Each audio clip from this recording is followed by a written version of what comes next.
Chapter 1. Border of the Damned. The date is October 31st, 2030. The place is the new Mississippi line. The river glowed like a scar. On the eastern bank, the American Republic of Merit had turned the Mississippi into a living equation, bridges of light, hovering sigils, and rows of sentry pylons humming with auric calculus. On the western side, the Kryosian Empire's steel spires stabbed up from the dark plains, their shadow-green searchlights sweeping back and forth like predators looking for something to devour. Between them, the new Mississippi border cut a clean, merciless line, a kilometer-wide no-aura zone where any attempt to project power would get instantly swallowed by counter-frequencies, collapsing back into zero. On the Republic side, a single convoy sat idling under the bruised, late-October sky. Doors opened. Boots crunched over frost-brittle grass as the Parsons Revolution Collective stepped out to meet whatever waited on the other side of the national fracture. Chris, now 19, pulled his coat a little tighter against the cold. His reddish-brown hair was longer than it had been during the Revolution, but his gaze was the same steady calculus: measurement, risk, consequence. Beside him, Ruby, 14, pigtails gone, her hair now loose in a wild halo, bounced her heel against the earth, every micro-movement compressed voltage. Candy, 13 years of age, tugged her scarf up over her nose, blue eyes narrowed. Jenny stood just behind Chris's shoulder, hands in the pockets of her lab-weave coat, mind clearly running 3 simulations ahead. Zeke, hands shoved into fingerless gloves, scanned the horizon like the air itself might attack. Mika's posture was relaxed, but the muscle in her jaw flicked on and off like a metronome about to snap. Amma had her arms folded, one brow arched in permanent disbelief at the world. None of them spoke. The silence didn't feel empty. It felt like a derivation waiting for the first symbol. Jenny cracked first. "Are we sure we want to take this meeting?" she asked, voice tight. "We can still turn around, pretend the convoy broke down, claim an algebraic flat tire." Chris answered without looking at her. "We don't have a choice, Jenny. If we don't meet now, things could get much worse." "Define worse," Zeke muttered. "Because my intuition is screaming this is a bad idea, and intuition tends to be the brain's way of yelling, 'Don't walk into the murder barn.'" Ruby rolled her shoulders, eyes still locked on the western bank. "We should definitely be on guard," she said. "After all, it wasn't us who requested this meeting." She smirked faintly, but there was no joy in it. "The Queen of the Damned did." The name slid through the group like a temperature drop. Everyone knew who she meant. Belle Leibniz, Dark Empress of the Kryosian Empire, the girl who had taken the world's fear of mathematics and weaponized it. Candy broke the silence first. "What could she possibly want with us?" "Probably to strike us dead where we stand," Mika said flatly. "That would be disturbing," Amma added. "On the other hand, it would definitely simplify our 5-year plan." "Whatever the reason," Chris said, "we stay on point." He looked across the river, where the faint glow of Kryosian patrol drones slid through the fog like mechanized ghosts. On cue, twin convoys crested a rise on the western side and rolled toward the border. Black-armored transports, Kryosian sigils burning in green fire along their sides. They stopped exactly at the edge of the no-aura zone, precision down to the centimeter. Doors hissed open. First out was Tanya Madison, now 17. Black braids pulled back, eyes sharp, posture radiating, "Try me and die tired." Reese Silver followed, 18 and still impossible to read, her own brown hair braided close to her scalp, expression coolly amused. Walker Croft stepped down next. 21, tall, broad-shouldered, wearing a matte black coat with the DMO insignia stitched over his heart, jaw set like a granite theorem. He was the DMO general whose silence spoke louder than words. And then she came. Belle.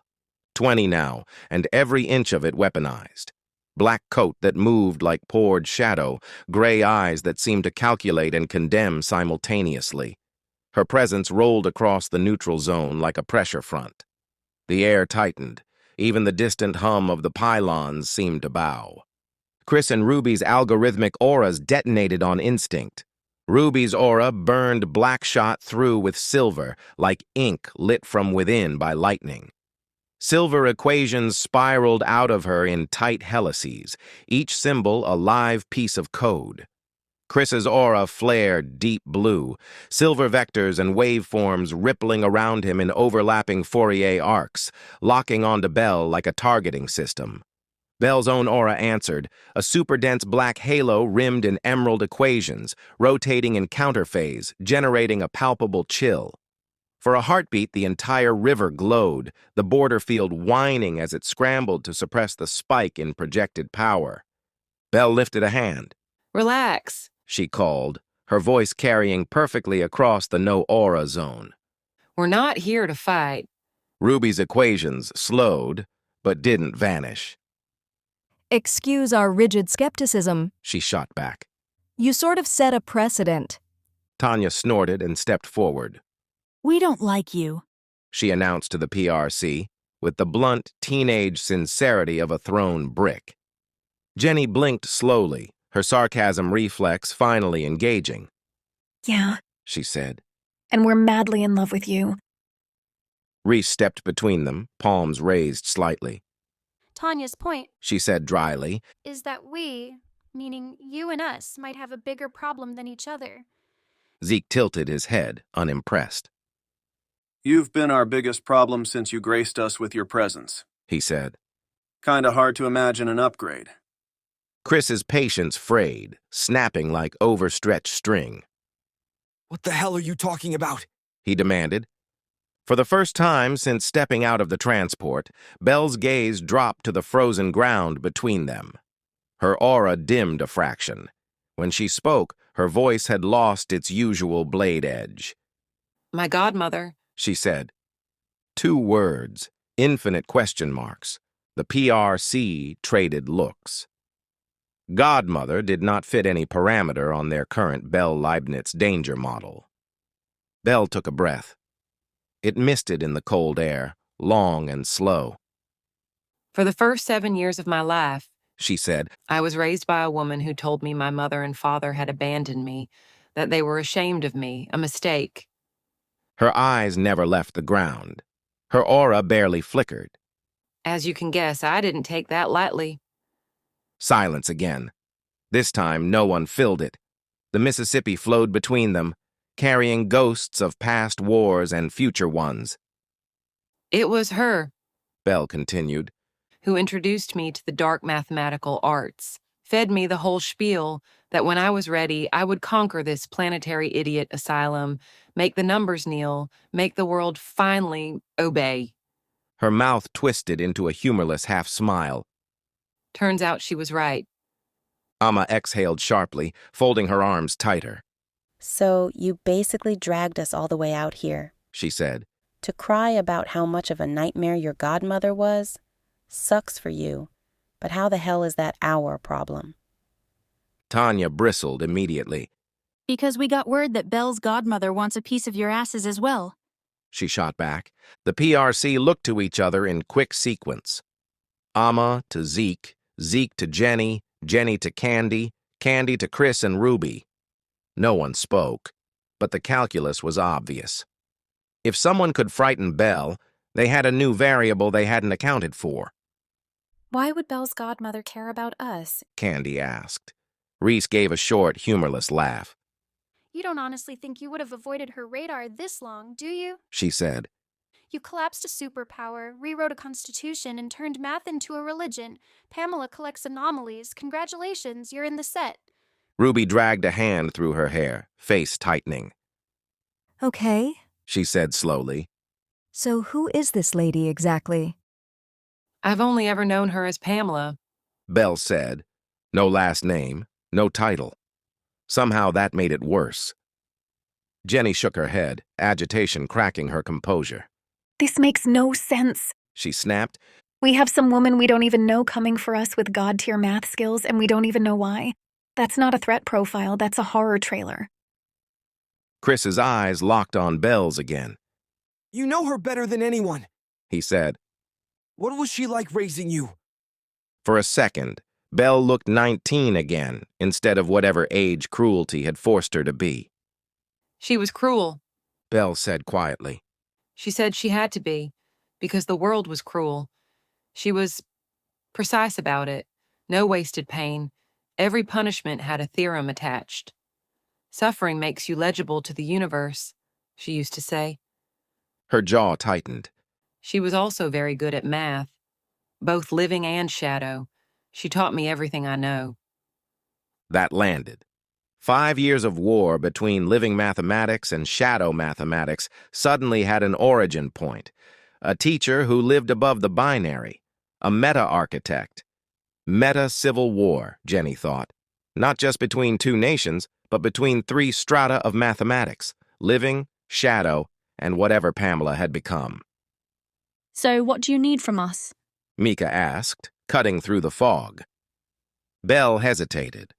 Tanya stepped in, visibly nauseated by the words she was about to say. She grimaced. We need your help. Silence. Then Ruby barked out a short laugh. So the almighty dark mathematical order needs help from the Parsons Revolution Collective? She said, grin sharp. The same PRC you spent 5 years calling cute and inferior while trying to erase us from the complex plane? Wild times. Belle rolled her eyes. Don't get excited, She said. I still hate you all. Her tone softened by 1 degree. For Belle, it might as well have been a full breakdown. But I also acknowledge what you're capable of. She continued. And I admit, I can't take her on my own. The admission hit harder than any energy blast. These were the same kids whom Belle had dropped like mismatched fractions, had watched her tear through squads and systems as if the world were a badly written equation she'd been hired to fix. The idea that someone scared her? Even the wind seemed to pause to listen. Krys folded his arms. 1 condition, He said. Belle's eyes narrowed slightly. Of course, She said. you're meritocrats. You don't even breathe without conditions.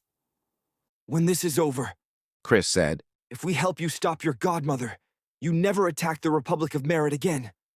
No more covert strikes, no more proxy wars, no more meta-psyop campaigns against our people in any zone, worldwide. All scores between us settled. He spoke the last word carefully, like it might break. Ruby wasn't satisfied. And we need a guarantee. She added, stepping forward. Something that says you won't just smile, say, thank you for the assist, and stab us in the back the second Pamela is gone. Belle's aura flickered, just slightly. What do you want? She asked. Ruby's eyes were cold. Collateral. She said. You give us something you can't afford to lose, something that actually hurts you to hand over. If you betray us, we keep it, or destroy it. If you keep your word, you get it back. Tanya snorted. You think Belle has anything she cares about enough for that? She said. She'd burn her own shadow if it made better lighting. Shut up! Belle shouted to Tanya. Tanya's mouth snapped shut like someone had hit a switch. For a moment, no one moved. Belle's jaw worked. Her fingers flexed at her sides, gloved knuckles whitening. Reese watched her, suddenly very still. Walker's eyes narrowed, as if trying to solve a problem he hadn't realized existed. Belle sighed. It was the sound of a continent conceding 1 inch. She reached inside her coat, beneath the layers of black fabric and armor, to a hidden inner pocket. The movement was slow, reluctant. The air around her vibrated with the impulse to not do this. When her hand came back out, she wasn't holding a weapon. She was holding a small, battered locket. It was simple. Brass, dulled with age, edges worn by years of being thumbed during sleepless nights. A single symbol had been scratched into its surface, the integral sign, crossed with a tiny hand-carved heart. Even Tanya stared. Reese's eyes widened. Walker actually took half a step forward before catching himself. None of them had ever seen it before. Belle's expression, for the first time in 5 years, was unarmored. This, She said, voice low. is the only photograph I have of my mother. She clicked the locket open with her thumb and angled it just enough for Ruby and Chris to see. A younger Jessica Swanson, smiling down at a dark-haired baby wrapped in a hospital blanket. Belle's own infant face was turned toward the camera, fist clenched, like she'd entered reality already prepared for battle. Pamela let me keep it. Belle said. She said sentimentality was a weakness. Then she told me to hold on to it anyway, so I'd always remember what weakness felt like. The mockery in her tone couldn't hide the tremor underneath. I've kept it hidden since I was 7, She added. No one has ever touched it but me. Her eyes lifted, pinning Ruby. You want collateral? Belle said. You want proof that I have a human side you can leverage? Fine. She closed the locket and extended it, palm flat, over the invisible line of the no-aura zone. Take it, She said. If I betray you, you keep the last piece of my mother, forever. For a second, even the border field seemed to quiet. Ruby stepped closer, stopping just short of the kill zone, then reached out. The neutral field hummed as it allowed only non-auric matter through. The locket dropped into Ruby's hand, surprisingly heavy for such a tiny object. Ruby closed her fingers around it gently, as if it were made of glass. Okay. She said softly. Collateral accepted. She slipped it into an inner pocket over her heart. For the first time since arriving, she looked at Belle and didn't just see a monster. She saw a girl who had been lied to, weaponized, and still somehow found one small, fragile thing to love. Chris cleared his throat, resetting the stakes. There's one more condition. Belle arched a brow. Of course there is. You must approve the asylum requests of your subjects who applied to the Republic of Merit. Chris said. All Kryosian subjects who've asked to defect to our zones. If we survive Pamela, you sign off and let them go. No punishment, no retribution. Tanya whipped around to face him, outraged. What the hell makes you think Belle will agree to that? She snapped. You have better odds betting it's going to rain money tomorrow. Belle's aura exploded outward, black and emerald equations spiraling like a furious galaxy. In one motion too fast for most eyes to track, she turned and backhanded Tanya across the face. The crack echoed across the river. Tanya hit the ground, one hand flying to her reddening cheek, shock written all over her. Did I ask you to speak for me? Belle hissed, eyes blazing. Try that again, and I'll strip the meat off your bones. Do you read me, bitch? Chris, Ruby, Candy, and the others just stared. The DMO soldiers watching from the convoy stiffened. Even the border pylons seemed unsure if they should intervene. Tanya swallowed, eyes lowered. Yes, Belle. She said hoarsely. Forgive me for challenging your wisdom. Good girl, Belle said, tone chillingly affectionate. She turned back to Chris, aura tightening back into its disciplined orbit. For me to even consider your asylum demand, She said. We have to win first. If we do, I will approve the paperwork. You swear? Ruby asked. Belle smirked. On my mother's locket, She said. which, thanks to you, currently lives in your pocket. Try to find a better leverage structure than that. Reese stepped forward then, folding her arms. We shouldn't be the only ones giving collateral. She said. After all, if we're doing this all in this together thing, you don't get to walk away clean. Ruby nodded slowly. Fine. She said. What do you want? Reese didn't hesitate. The words were loaded and ready. Rutherford Suickley, She said. surrender him to us to face punishment by death. The reaction was instant. Amma's stomach lurched. She clapped a hand over her mouth, looking like she might vomit on the spot. Zeke's face hardened, rage sliding over his features like ice. Mika's jaw clenched so tight a vein bulged in her neck. Candy gasped, hand flying to her lips. Chris's entire aura flickered, vectors spiking wildly before he forced them back under control. Ruby went still, too still, as if any movement might shatter something inside her. Suically, the man who was once the sworn enemy of the PRC just 5 years ago, the man who protected them from the DMO when they were in training, the man who revived them after their first defeat at the hands of Belle. Reese wasn't just asking them to surrender any man, but their family. Belle said nothing. She just watched, expression unreadable, while Reese drove the knife and twisted. He butchered our people, Reese said calmly. funded horrors, sold our childhoods to the highest bidder. You locked him in a cell and called it justice. Then to make matters worse, you befriended him and even welcomed him into your family. Call this unfinished math. Her eyes met Chris's. Pamela wants to erase both of us, She said. You want our cooperation? We want his head. Belle's lips curled, almost proud. Strong demand, and She murmured. I approve. The PRC let silence stretch. The Mississippi flowed, uncaring. Ruby finally spoke. Before we agree to that, She said quietly. Sickly has a right to know. Reese nodded, unbothered. Do what you have to do. She said. Hold your little moral hearing. Draft your philosophical statement. But Suically dies. No debate. Belle still didn't speak. She didn't have to. The small, satisfied smile and single approving nod told everyone what she thought of Reese's move. Chris looked back at the rest of the collective. Jenny's eyes were storm-wild. Zeke looked like he was one sentence away from snapping. Mika's nostrils flared, breath slow and dangerous. Amma's expression was a war between disgust and grim understanding. Candy's eyes shimmered, hurt and fury fused together. Ruby's gaze met his. Behind the fire there was math, cost-benefit, lives saved versus one life forfeited.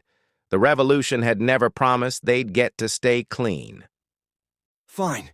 Chris said at last, each syllable a weight. We'll discuss it with him, and with the other Supreme Council leaders. He lifted his chin. But if we agree, Reese, it won't be because you scared us. It'll be because we decided the equation demanded it. Remember that. Reese shrugged. Numbers are numbers. She said.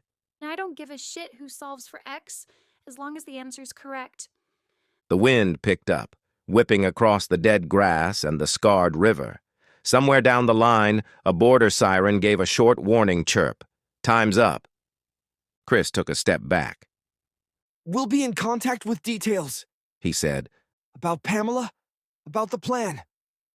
Don't take too long. Belle said. Pamela's not big on patience or survivors. Ruby tapped the pocket where the locket now rested. You break the deal. She said. And this never comes back to you. Ever. Belle's eyes flicked just once to Ruby's hand. I won't break it. She said. For a moment, one impossible, fragile moment, their eyes met without hatred. Just two young women who'd both been groomed for war, standing on opposite sides of a line the world had drawn for them. Then it was gone. Chris turned, signaling the retreat. The PRC walked back to their convoy, boots crunching over frost. As they climbed in, the engines roared to life, headlights swinging across Belle and her generals one last time before turning toward the east, back into the Republic of Merit. They drove away, silhouettes shrinking against the horizon of a country they had remade and now had to protect in ways they'd never planned for. On the western side, the dark mathematical order didn't move. Tanya stood very still, cheek still flushed from Belle's slap, eyes stormy. Reese watched the retreating taillights with the calm of a strategist who'd moved her piece successfully. Walker's hands curled and uncurled as if he wanted to punch the air and couldn't find a good reason to. Belle remained at the border's edge, staring after the convoy until it vanished into the night. The Mississippi flowed between empires, carrying reflections of pylons, searchlights, and young revolutionaries who'd already seen too much. The stakes were raised. The equations were tangled, and for the first time since the Parsons Revolution, both sides had something they couldn't afford to lose, and a new enemy who intended to solve them all into zero.